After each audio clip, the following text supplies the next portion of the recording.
Hey guys, JC Dean here. Today we're going to talk a little bit about an article I wrote recently called The Diet and Training Combination, Figuring Out How You're Messing It Up. There are 4 main points I talked about in this article, and I'm going to address each one specifically with an action plan on how to put it all together at the very end. The first one is nutritional tracking and accountability. The second one is training, screwing with the program, wondering why it's not working. The third one is neglecting proper sleep and recovery. And what I'm going to do for the last part on discipline is I'm going to help you understand how you can improve your eating and your tracking, your training, and your rest and recovery, and put them all together to have a really good, solid discipline plan. When it comes to tracking your nutrition and making sure that it's accurate, people tend to do really well for the first period of maybe a week, 2 weeks, maybe the first month, whatever. And what tends to happen is, regardless of whether they're tracking very accurately or not, most people tend to ease up and maybe don't track as well as they were in the past. So either they get too lax on their tracking in general, or they start eyeballing portions and say, oh, well, I've been eating the same meal for the last few days. I know what this looks like, so I don't have to measure it anymore. Or they just get so fed up with the whole process and just say, to hell with it, this is not worth it. And then they throw their tracking to the wayside for the day and then end up eating whatever they want the rest of the day and maybe the next week, and just completely sabotaging their efforts. And what you really need to understand here is, regardless of which one of those things maybe you struggle with, any one of them is going to keep you from reaching your goals when it comes to either being lean or getting more muscular or just maintaining your body fat in general. If you're not tracking accurately and doing it frequently, it's really hard to have a way of measuring your progress over time. So the 2 main reasons that I suggest people track accurately and consistently, the main one is nutrient insurance, and the second one is to make sure that you have good records to assess later and make changes based off of. Because as I mentioned before, if you're not tracking very well, you might look back in a month's time where you didn't make very much progress, and if you don't have something to pull from, a really good record, then what changes do you make? You're basically guessing. So just to elaborate a little bit on the first point, if you're not in the habit of tracking, and let's say that you don't necessarily eat much protein habitually, or you are afraid of carbs, if you're not tracking consistently, the chances of you skimping on those nutrients is probably pretty high. So if you're a male, a large male, and you need 200 grams of protein a day, that's probably going to take a good amount of effort to make sure you hit those numbers consistently. Now, unless you're just a habitual meat eater and you eat a lot of lean meat and protein on a consistent basis, it might be easy for you, but most people I've run into, that's not always the easiest thing. Most people are generally attracted to carbs and fat in terms of what they would rather eat, which makes sense and is perfectly normal. But take somebody like the person who low-carb dieted for a long time. If they're really used to making those food choices, they're going to lean towards those food choices more on a habitual basis, especially if I throw something at them that is much higher than they're used to. So if they're used to eating less than 100 grams of carbs per day, and I say, I want you eating 250 to 300 grams of carbs a day, it's going to be pretty difficult at first, and it's going to require them to track and pay attention to their intake pretty consistently. Otherwise, they're likely to slide into their old ways and just go back to their habitual eating patterns, which may or may not be serving them. And just to reiterate the second point, again, if you're tracking your intake closely and diligently, and you look back over a month's period, you'll have a really great record to pull from. So if you didn't lose as much weight as you wanted to, or that you thought you could have, then it's time to make some adjustments, bring the total caloric intake down, and then track for another 2 weeks to 4 weeks and make some more assessments and judgments at the end of that period, instead of, again, just doing it by eyeballing food or not taking very good inventory of how much you're eating and looking back, having not made progress, and then wondering why. One more thing I want to mention about tracking your intake. A lot of people will tell you you should just listen to your body. And this advice sounds really good. And it makes me feel good because if I'm listening to my body, then I must be paying attention to what my body really wants. So if my body wants more carbs and fat or more protein or whatever I feel hungry for, then that's probably what I should eat. The problem with that thinking is we can't always rely on our hunger cues or those feelings of instant hunger, because our environment can have a huge impact on whether or not we feel hungry.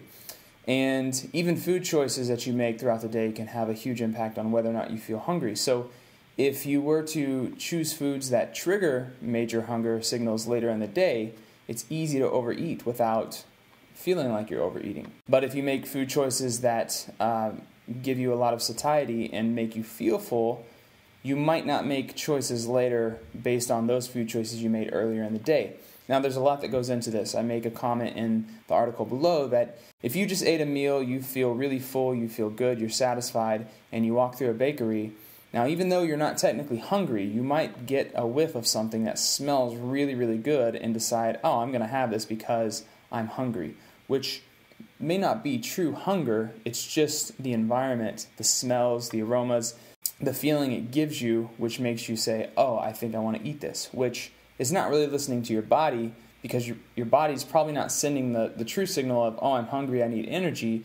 It's more of your brain saying, I remember eating this type of pastry the last time you were in here. It was really, really tasty. Go for this. So for a small recap of what I just mentioned, eyeballing and eating off hunger cues and listening to your body is generally not a great idea, especially if you want to track your progress in the long term and be able to make changes that are based on previous records and history instead of guesswork. So now we need to talk a little bit about programs, why they're important, what you should be thinking about when you're performing a certain program in your overall plan for getting leaner, getting stronger, and changing your physique. You need to understand that a program is written for a reason, and whether it's written by me or another coach, or maybe you bought a book and you're following a program out of there, it doesn't really matter. You just need to understand that there are confines to a program, and the main reason is to keep you in check.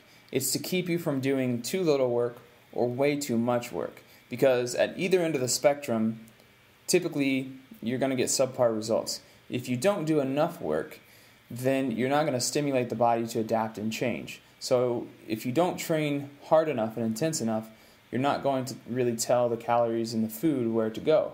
If you train too hard, you don't rest, you don't recover, you don't take the time to fully heal so you can go back to the next session and improve, you're going to be overreaching, overexerting, and you probably won't get the most out of it because you can't recover from session to session.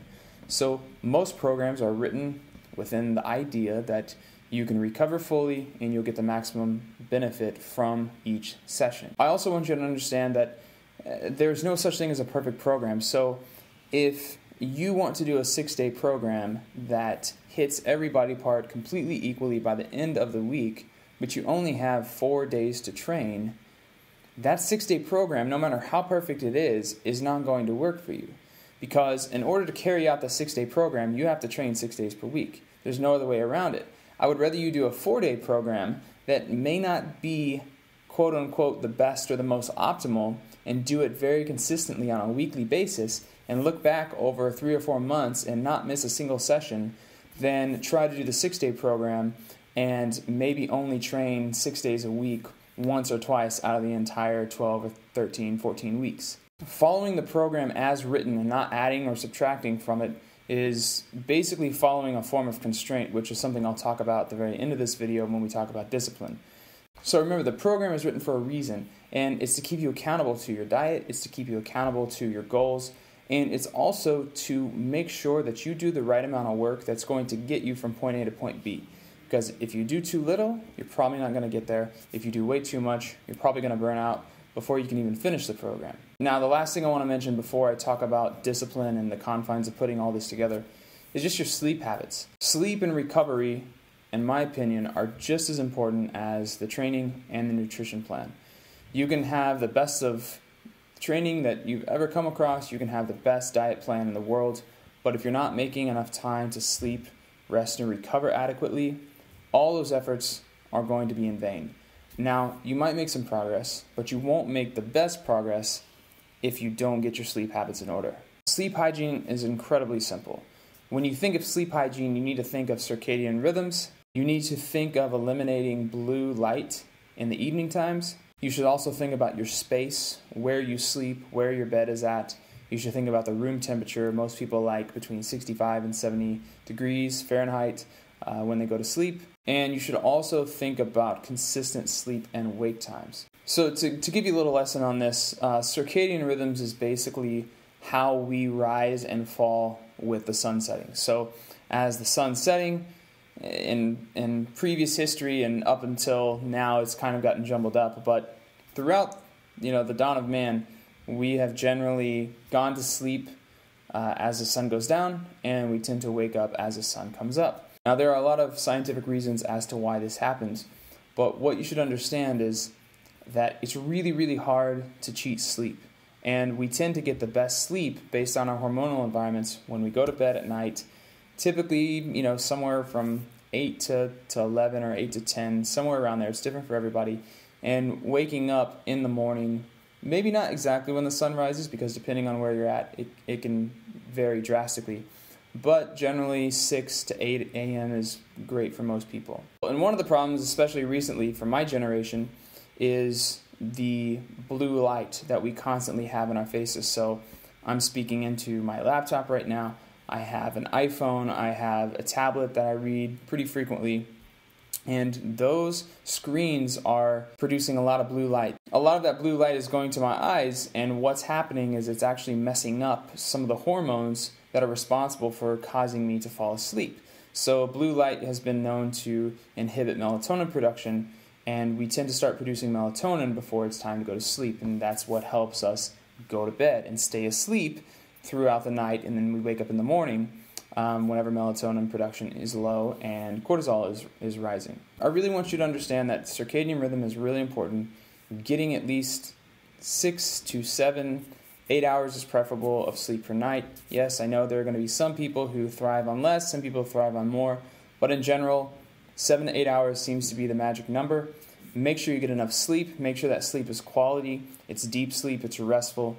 And make sure that you're just getting to bed on time. It's like my mom always said, anything that happens after midnight is probably not that good. And that's just something to think about. But getting to bed, I think, before 11 is great. Trying to get up by 7 or 8 a.m. has always been good for me. So don't undervalue sleep, rest, and recovery. Now, finally, let's talk about discipline and putting a plan of action together that can help you succeed in the long term. So I'm going to go back to the nutrition. Discipline is one of those things that can seem far removed from many of us. And the reason being is because we live in an age where we can have virtually anything that we want at our fingertips. And a lot of times what's coming at us makes us feel good, even if it's not necessarily any type of true achievement or any accomplishment. It might just be a notification on our phone. It might be some dopamine rush you get from clicking through some pictures or some type of instant gratification. And when we live in an age where we can literally Google anything we need, we want to learn something, we don't have to go to the library, we don't have to work to get the answer, we just pull out our phone, it's there. It's really easy to get addicted to instant gratification. Now, discipline is all about delaying that instant gratification so you can experience something greater later on. Now, that may not be what you want to hear, but when it comes to changing your physique, building a body that you're proud of, it's not going to happen overnight. It's not going to happen in a couple weeks. It's not going to happen in a couple months. It's a lifelong endeavor. Yes, you can achieve a pretty amazing physique or amazing transformation in 3 or 4 months, but you're not going to make the great long-term lasting changes that you want to make unless you're consistent over time and you really stick with it. So let's first talk about nutrition. Now, nutrition is super important because if you're not tracking what you're eating, you're not eating well on a consistent basis. As I said, you're not going to be able to track and be able to make changes based on those records later on. So how do you become more disciplined? Well, it's actually very simple. Let's say if you're watching this, you already have a starting point for where you need to be with your nutrition. Either you were on a fat loss diet or you're on a muscle gain diet and you had specific macros and calories that you were trying to track. But for some reason you just kind of floundered and got off the bandwagon and just stopped. Well, it's pretty easy. Just go back to what you were doing, make sure that you're tracking diligently, and do it on a consistent basis. It might not be that fun. It's going to get easier over time, And after a while, you'll be so used to it that it probably won't be that big of a deal. But you will have to get through that phase where it just kind of sucks for a while. So while it's not fun during the process, like I know I track on my phone on a consistent basis. I use an app called Chronometer. I go through and I log my meals. Yeah, it's not that great, but when I look back at the end of the month and I can see, oh, I've been very consistent with hitting my macros, making sure that I'm getting enough micronutrients, and making sure my calories are in a certain range. If I didn't make the physique changes that I wanted to make by the end of the month, I have a clear record of what happened, maybe where I went wrong, or maybe where I can make some changes. Now, that's extremely gratifying at the end of the month, seeing that, knowing that I put in the work, rather than looking back and saying, oh, I'm frustrated, but I don't know what to change because I have no records. There's nothing worse than feeling that way. So remember, you might have to delay that gratification until 2 or 3 weeks later when you see that you're either making great progress and you can see all your work, or maybe you're not making the best progress, but you can still see all that work so you know where you can go make a change. All right, so let's talk about the second one. Let's talk about training for a second. Now, the same rules apply here to training as they did to the nutrition. Training is the same way. Yes, it might be more fun to go into the gym and do a random workout or do a workout of the day or drop into a friend's CrossFit class or go to your friend's group training class or work out with a buddy who's doing a powerlifting program. It might sound really fun to go do those things and be spur of the moment. But the problem is again, when you look back over time, 6 weeks, 8 weeks, and you're not making any progress and you don't feel better about where you're at, then you don't have any real records to pull from. So you have to be consistent. You got to be disciplined to do the program. So what I would encourage you to do is to look at what you're currently doing. Is it the program itself that's not doable? Maybe it's too demanding. Maybe you can't train 5 days a week, but you realistically can train 3 days. If that's the case, move to a different program, be consistent as possible with that, and do that for a period of time so you can make judgments and get feedback based on what you've done, instead of looking back in a month and realizing, oh, I didn't really commit to these workouts because it just didn't fit with my schedule. So it's the same principle. Be extremely consistent. Deny yourself that instant gratification of doing something spontaneous or going with your gut and just doing a random workout. Follow the program. Chart your progress throughout the weeks. Look back, see how well you're doing or see how mediocre you're doing, and make changes based on that assessment. Don't make changes based on what you don't know. And to wrap this up with the sleep and recovery portion, understand this. If you don't get your sleep habits in order, your training and nutrition efforts are going to be undercut. Maybe you can make some progress with nutrition and training, staying out 5 or 6 nights a week. But if you really pay attention to getting in a good sleep routine, being in good sleep habits, making sure that you're resting and paying as much attention to recovery as you do nutrition and training, your results can be incredible as opposed to mediocre. So the last thing I want to mention here to kind of tie everything together is what I've been describing to you is something known as constraints. The simple definition of constraint is a limitation or a restriction. Now, I don't mean that with your diet or nutrition specifically that you have to be restrictive. That's not what I'm saying at all. But what I would like you to do is to be more strict. If you're aiming to hit a certain amount of calories and macronutrients by the end of the day, make sure you do that. It doesn't have to be restrictive. You should have the foods that you enjoy, and you should use a meal plan that fits with your life and your schedule, but it doesn't necessarily have to be restrictive to the point of where it's no fun or you're not enjoying it. Same goes for training. It needs to be strict, and you need to stick to the plan, stick to the program. The same with your sleep habits. Take that just as serious as you do your training and nutrition. Set up those limitations and those constraints for yourself so you can operate fully and eventually flourish as a result of those constraints. When you set up your macros and you set up a certain caloric range to hit, that's imposing constraints on your diet because you know that you don't want to eat too little and you don't want to eat too much. The same with training constraints. You don't want to train too little and not do enough to get the results, but you don't want to spend 3 hours a day in the gym and overly exhaust yourself to the point of overtraining where you can't recover.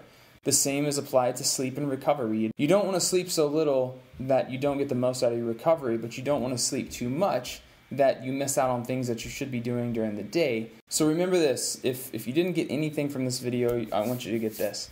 Discipline is another way of delaying gratification. It's another way of putting off the idea of feeling good right now to feel good later in the month, or in 2 months, or in 6 months.